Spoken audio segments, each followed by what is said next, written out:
Good morning, students. Today we will study the lesson number 1, bed number 29 from supplementary reader of 10th class. So, this lesson is written by Tariq Rahman. Let us have a view of introduction of the lesson. First, introduction. A man whose hobby was painting met with an accident and lost his eyesight। तो एक आदमी था जिसकी hobby painting करना था, उसका accident हो गया एंड लॉस्ट हिज आईसाइट, और एक्सीडेंट में उसकी आंखों की नज़र चली गई, रोशनी चली गई, दिखना बंद हो गया। He became blind while he was in hospital, जब वह हॉस्पिटल में था। नईम हिज वार्डमेट, उसका जो वार्ड का साथी था जिसका नाम नईम था, encouraged him to paint again, उसने ऑथर को उत्साहित किया कि वो दोबारा से पेंट करना शुरू कर दे। Naeem described different seasons, Naeem जो था ऑथर को डिफरेंट अलग अलग सीजन जो था एक्सप्लेन करता था, उनकी पेंटिंग्स के बारे में एक्सप्लेन करता था। एंड ही पेंटेड देम, और ऑथर ने उन चारों सीजन्स को पेंट कर दिया अपने कैनवस के ऊपर। Naeem left hospital before the author got his eyesight back, so इससे पहले कि ऑथर को अपनी आंखों की रोशनी वापस मिल पाती, नईम ने अस्पताल हॉस्पिटल छोड़ दिया।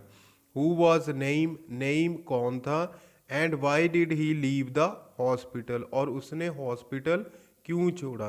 तो यह जानने के लिए हम लेसन को रीड करेंगे और फाइंड आउट करने की कोशिश करेंगे। Now let us start from the first stanza.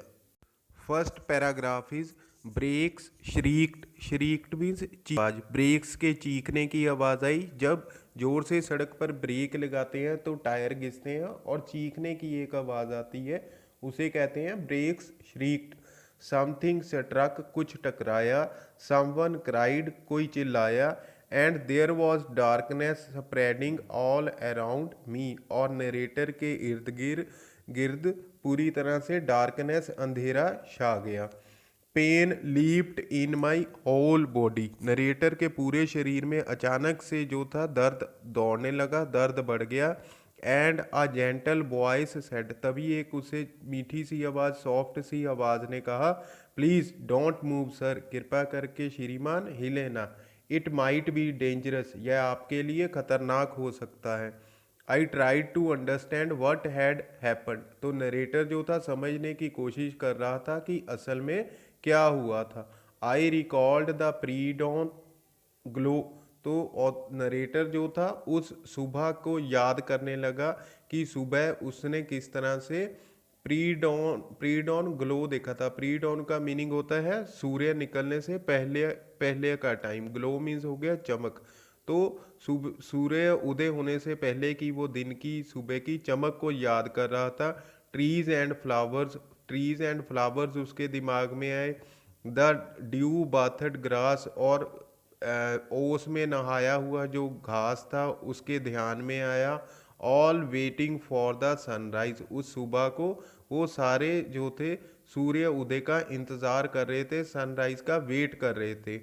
I had I had imprinted this all on the canvas, तो नरेटर जो था उसने इस सारे दृश्य को अपने कैनवस पर कैद कर लिया था, उसकी एक पेंटिंग बना ली थी। माई मास्टरपीस, जो कि नरेटर की, ऑथर की सबसे बेहतरीन रचना थी, बेहतरीन बेस्ट क्रिएशन थी।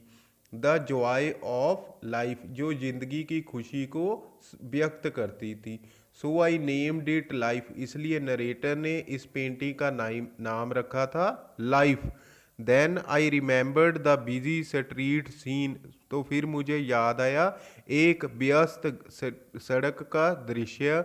The row or of traffic, traffic की गरजती हुई आवाज़। The car and the crash, और फिर मुझे एक कार याद आई और फिर टक्कर याद आई, क्रैश याद आया।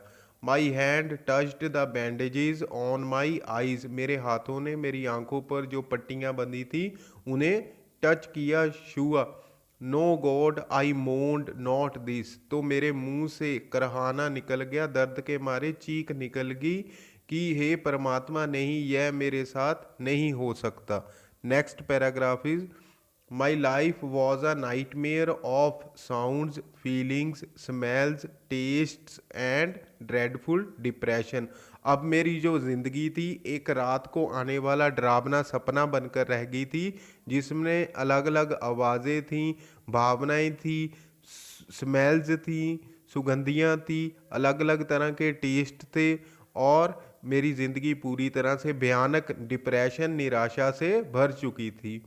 It was a cage of darkness. मेरी ज़िंदगी अब एक डार्कनेस का पिंजरा बन चुकी थी, अंधेरे का पिंजरा बन चुकी थी। Which held me prisoner, prisoner means कैदी, जिसने मुझे कैद कर लिया था, कैदी बना लिया था। Darkness and me, that's all. और इस पिंजरे में मेरे और डार्कनेस के अलावा कोई दूसरा नहीं था। टाइम स्टूड स्टिल, समय जैसे रुक गया था। The sun rose no for me, सूरज के उदय होने का, सनराइज का अब मेरे लिए कोई मतलब नहीं रह गया था। The Bloom of flowers, flowers का खिलना मैं देख नहीं सकता था। द स्ट्रीम्स, और वह बहती हुई नदियाँ। And the clear sky were just memory, और जो साफ सुथरा आकाश जो था वो सब मेरे लिए एक याद बनकर रह गए थे, क्योंकि जो ऑथर था, नरेटर था, उसकी आंखों की जो रोशनी थी वो जा चुकी थी। Life seemed to be dying with me, मेरी ज़िंदगी जो थी ख़त्म हो रही थी। Hour after hour I would lie on the bed as if staring at the ceiling. Staring का मीनिंग हो गया घूरना, सीलिंग हो गया छत। तो घंटा, एक एक घंटा करके समा जो था गुजरता गया, और मैं बेड पर लेटे रहता था। ऐसे लगता था कि जैसे मैं सीलिंग को घूर रहा हूँ। How do you do, how do you do, तुम कैसे हो। ही वॉज माई वार्डमेट नईम, तो मेरे जो वार्डमेट था नईम, उसने मेरा हालचाल पूछा। He who was known as number 29, और जिसे कि जो बेड नंबर 29 के नाम से जाना जाता था। That being the number of his bed, जो उसके बेड का नंबर था। A soft spoken cheerful man, एक मीठी आवाज़ वाला हंसमुख आदमी। Who comforted me with many a story, जो कई सारियाँ कहानियाँ सुनाकर मुझे सूद करने की, मुझे राहत पहुंचाने की कोशिश करता था, दिलासा देता था। Diverting my mind from the shocking realities of life, और ज़िंदगी की कड़वी सच्चाइयों से मेरा ध्यान डाइवर्ट कर देता था। Divert means to change the direction of. Except he limped and was on bed number 29, I hardly knew anything about him. तो वह जो नईम था वो लिम्प्ड, लिम्प्ड का मीन्स लंगड़ाकर चलता था, और उसका बेड नंबर 29 था। इसके अलावा नईम के बारे में मुझे और कुछ भी पता नहीं था। He wonderfully described the words hopping among smiling brightness of the morning. तो ऑथर का, नरेटर का मन बहलाने के लिए जो नईम था बड़े ही अद्भुत तरीके से उसे बताता था कि सुबह की मुस्कुराती हुई चमक में जो पंछी थे, वर्ड्स थे, वो किस तरह से कूदते थे। हॉपिंग मीन्स जो पंछी छोटे छोटे जंप लेते हैं, छोटे छोटे कदमों से चलते हैं। That I imagined I could see the seen my self. तो नईम जब यह सीन उसे बताता था, क्योंकि ऑथर जो था, नरेटर जो था, एक पेंटर था, वो मन की आंखों से इस चित्र को इमेजिन कर पाता था। गो ऑन आई वुड अर्ज when ever his voice stopped. तो ये इस तरह के दृश्य बयान करते करते जब कभी नईम की आवाज़ रुक जाती थी, तो ऑथर उसे अर्ज, अर्ज मीन्स रिक्वेस्ट, रिक्वेस्ट करता था कि रुके ना, और उसकी आवाज़ रुकनी नहीं चाहिए। Thus he would minutely means बारीकी से, describe the scene outside his windows the whole day। तो सारा दिन वह खिड़की के बाहर के दृश्यों को नरेटर के सामने बहुत ही बारीकी से बयान करता रहता था। This gave hope to me, इससे जो ऑथर था उसका मन लग जाता था, और उसमें जिंदगी जीने की इच्छा जो थी, आस थी, पैदा हो जाती थी। Next paragraph is listen, he said one morning तो एक दिन नईम ने एक सुबह ऑथर को नरेटर को कहा स्टार्ट पेंटिंग, पेंटिंग दोबारा से शुरू कर दो, which as you said was your hobby before, जैसा कि आपने बताया था कि जो पेंटिंग थी वो आपकी हॉबी थी। नईम ने ऑथर को दोबारा से पेंटिंग करने के लिए शुरू करने के लिए कहा। आई लैश्ड आउट एट हिम, तो ऑथर जो था एकदम से नईम पर टूट पड़ा। आई शाउटेड गेटिंग हिस्टेरिकल, जो ऑथर था hysterical means full of emotions, emotion से भर चुका था और वो नईम के ऊपर चिल्लाया that he had no right to joke about my art, उसे उसकी कला का मजाक उड़ाने का कोई भी हक नहीं था। ही लिम्प्ड अवे टू हिज बेड, तो जो नईम था वो चुपचाप लंगड़ाता हुआ अपने बेड की तरफ चला गया। Next paragraph. डेज पास्ट, दिन जो थे वो निकलते गए। Then one day I asked him if he had been moved by anything, तो ऑथर ने एक दिन नईम को पूछा क्या कोई ऐसी चीज़ है जिसने कभी उसे प्रभावित किया हो, इम्प्रेस किया हो। मूव्ड मीन्स इम्प्रेस्ड, इम्प्रेस्ड किया हो। यस ही बिगेन स्लोली, उसने कहा बिल्कुल, बहुत धीमे से कहने शुरू किया। वेल मैनी थिंग्स, कई चीज़ों ने मुझे प्रभावित किया था। ही सडनली ब्राइटेंड, अचानक से जो नईम था वो पूरी तरह से खिल उठा। यस, हाँ बिल्कुल। Once I walked by a farm house, एक बार मैं एक फार्म हाउस के पास से निकल रहा था। On a golden October evening, अक्टूबर की सुनहरी शाम थी। एंड आई सॉ अ हेस्टैक, तो वहाँ पर फार्म हाउस में मैंने एक हेस्टैक, हेस्टैक मीन्स होता है सूखे चारे का ढेर, सूखी घास का ढेर, जिसे पंजाबी में तूड़ी कह देते हैं। तूड़ी का एक ढेर लगा हुआ था।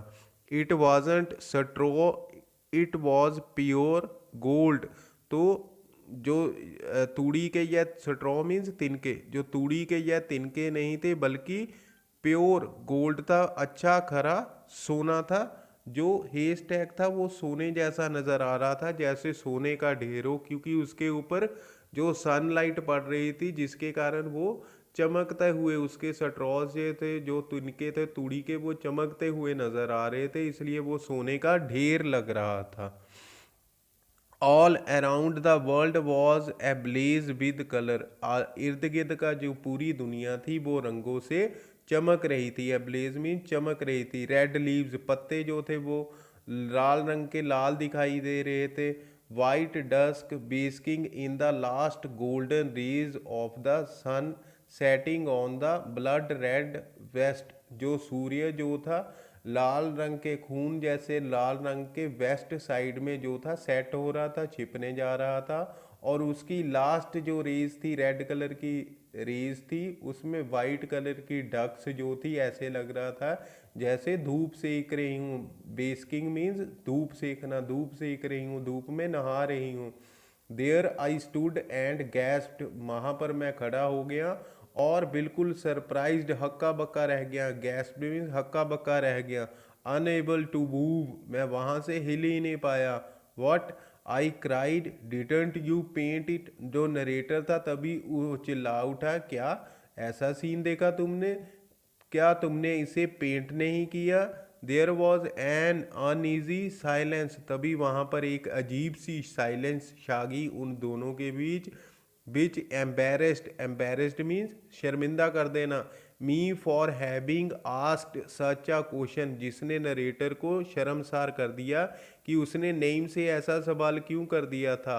After all I thought every one is not an artist, क्योंकि नरेटर ने सोचा कि हर कोई जो आदमी है पेंटर नहीं होता, आर्टिस्ट नहीं होता, तो फिर कैसे नेम उस दृश्य को अपने कैनवस पर उतार सकता था।